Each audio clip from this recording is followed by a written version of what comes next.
Remember when a sequel nobody believed in became the film that saved a franchise and launched the careers of two men who would both die too young? Neon streets, Miami Heat, cars that cost more than houses, driven by people who had nothing to lose.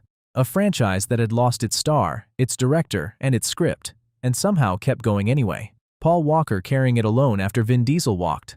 John Singleton, the man who made Boyz in the Hood, directing a street racing movie because he believed in what it could be. And a studio that had 11 weeks to rewrite the entire film from scratch. Too Fast, Too Furious, 2003. 16 more facts, including the one about where John Singleton is buried. Fact 1. Vin Diesel walked away. Universal had 11 weeks to rewrite the entire film. After The Fast and the Furious made $207 million, Universal greenlit a sequel immediately. Diesel chose The Chronicles of Riddick instead. Director Rob Cohen left with him. Universal gave new writers 11 weeks to build a story around a single returning actor. The script that became Too Fast, Too Furious was written in less time than most films spend in pre-production.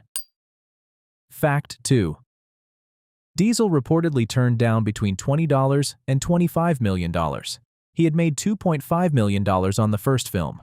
Universal offered a number that would have made Diesel one of the highest-paid actors in Hollywood.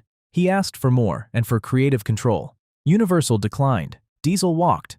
Riddick produced 2 sequels. Fast and Furious produced 9 more films and over $7 billion worldwide. He returned for Tokyo Drift and every film after. Fact 3. John Singleton was the first African-American nominated for a Best Director Oscar. He made it happen at age 24. For Boyz in the Hood. Singleton was brought in partly through his connection to Tyrese Gibson. They had worked together on Baby Boy in 2001. He took the sequel not as a step down, but as a different kind of story. A film about young men from the margins who drive too fast and trust each other too much. He understood that world. Fact 4. Ja Rule was offered $500,000 and a starring role. He turned it down after talking to Vin Diesel. Ja Rule had appeared briefly in the first film for $15,000. For the sequel, his fee would have increased to $500,000. 33 times more. He consulted Diesel before deciding. Diesel told him the sequel wasn't the right move. Ja Rule followed his lead. The role went to Ludacris, who appeared in 8 franchise installments. It remains one of the more consequential phone calls in Fast and Furious history. Fact 5. Paul Walker was not Universal's first choice for a film built entirely around Paul Walker. The studio approached Josh Hartnett, Mark Wahlberg, and Christian Bale. All 3 declined. Walker, whose career after the first film had produced a series of box office failures, was offered the part at a reduced fee. He accepted. The film designed as his vehicle was the same film the studio had tried to make without him. Fact 6. While Too Fast, Too Furious was filming in Miami, Michael Bay was shooting Bad Boys 2 in the same city, at the same time on the other side of the same park. Both productions used the same park simultaneously, separated by a few hundred meters. The crews had to coordinate to avoid overlapping sound and equipment. Bad Boys 2 opened 2 weeks after Too Fast, Too Furious. Both made over $130 million. Miami had become the action capital of Hollywood for one summer, and 2 directors were competing for the same patches of road at the same time. Fact 7. Carter Verone's lavish estate, the villain's base of operations throughout the film, belonged to Sylvester Stallone. The 14-acre property in Coral Gables overlooking Biscayne Bay was Stallone's private home. The production used the exterior and grounds as the setting for the film's most menacing sequences. The same location sits alongside Villa Vizcaya, which had appeared in Ace Ventura, Pet Detective a decade earlier. The biggest action star of the previous generation donated his personal property to the sequel of the franchise that was replacing him. Fact 8.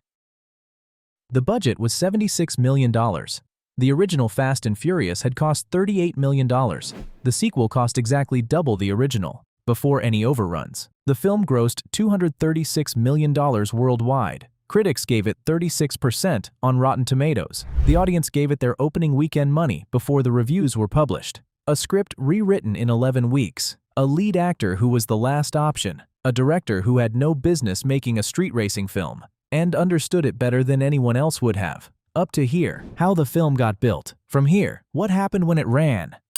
Fact 9. Tyrese Gibson had never driven a manual transmission vehicle before being cast as a street racer. The production arranged training, but early sessions on closed courses involved multiple damaged vehicles. Gibson's unfamiliarity was visible enough that some sequences were adjusted. His performance as Roman Pierce, defined by confidence and bravado, was delivered by an actor learning to drive stick between takes. Fact 10. The boat jump sequence, a Camaro launched from a ramp onto a moving yacht, took 3 months to plan. The first take was perfect. The production commissioned animations to map every variable: car speed, ramp angle, yacht position. They built a specialized ramp and used a pulley system to generate the launch. Singleton had planned for multiple takes. The stunt team executed it on the first attempt. The additional setups were canceled. 3 months of preparation for one take that needed no second. Fact 11. Eva Mendes personally cut a love scene between her character and Paul Walker. The studio hadn't asked her to. Monica Fuentes and Brian O'Connor had an intimate scene scripted and filmed. Mendes requested it be removed. Her reasoning: Monica was emotionally entangled with Veroni, and jumping to another man with so little time between them felt false. She also knew her young nieces would see the film. Singleton agreed immediately. It is one of the rare cases in a franchise built on escalation where an actress argued for restraint and won. Fact 12. Rotten Tomatoes gave the film 36%. It had the biggest opening weekend of any June release in 2003. Critics and audiences arrived at entirely different conclusions about the same film. Reviews described it as hollow, repetitive, and narratively incoherent. Audiences described it by buying $50 million worth of tickets in the first weekend. The disconnect was not a failure of communication. Critics and audiences were watching it for completely different things. Critics were right about the story. Audiences were right about the experience. Both positions have held for 20 years. Fact 13. Paul Walker described Too Fast, Too Furious as the film that trapped him inside the franchise that saved him. After the first film, Walker had made a series of projects that failed commercially. The sequel cemented him as a franchise anchor. It also made him the Fast and Furious guy in the eyes of every other studio. He remained in the franchise until his death in 2013, making 6 more films in the series. The franchise that gave him everything was also the only thing he was ever asked to do. Fact 14. The film that critics called hollow and disposable in 2003 is now studied at the USC School of Cinematic Arts as part of a John Singleton retrospective. After Singleton's death, USC hosted screenings honoring his career. Too Fast, Too Furious was included alongside Boyz in the Hood. The film, dismissed as a commercial product, was screened as an example of Singleton's understanding of community, identity, and survival dressed in the language of action cinema. He had made a film about young men with nothing to prove except to each other. It turned out that was exactly what the audience needed. They just didn't tell the critics first. Fact 15. Furious 7 in 2015 ended with a tribute to Paul Walker that became one of the most watched sequences in franchise history. Walker died during production of Furious 7. The final scene, Brian O'Connor driving away while the cast watches from a fork in the highway, was not in the original script. It was written after his death as a farewell. The sequence has been viewed hundreds of millions of times. It was possible because Walker had spent 11 years in a franchise that, in 2002, had been rebuilt in 11 weeks to keep him in it. Fact 16. John Singleton died in 2019 at age 51, following a stroke. He was buried at Forest Lawn Memorial Park in Los Angeles, where Paul Walker had been buried since 2013. The director and his lead actor are interred in the same cemetery. Both died before 60. The original ending planned for Furious 7 included a post-credits scene where Carter Verone returned, assembled with other franchise villains to hunt down Dominic Toretto and Brian O'Connor. The scene was written.